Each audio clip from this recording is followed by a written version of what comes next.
Well, it could bring in hundreds of high-paying jobs. Jackson Labs wants to build a research facility in Sarasota County, but the project depends heavily on public funding, and Jackson is still trying to secure state money to just start the project. SNN Local News 6's Grant Boxleitner joins us now with the latest. Grant. And Kathy, Jackson Labs still trying to push forward on this $934 million facility right here in Sarasota County. And Jackson officials say the state legislative session that just ended over the weekend could bring up to $200 million for that project.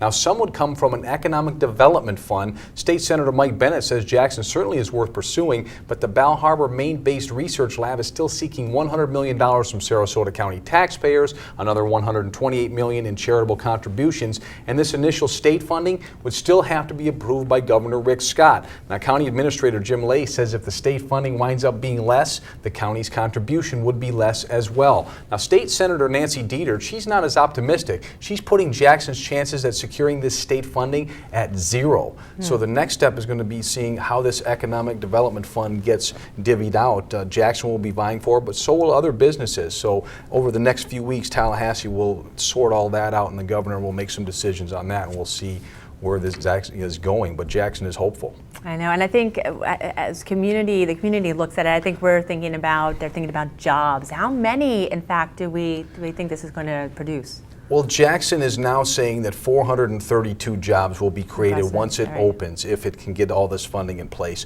But over 20 years, they initially said up to 2,200 jobs in this area. So it certainly would be significant if they can get everything in place and get started. All right, we will be following this with you. Thank you so much, Grant.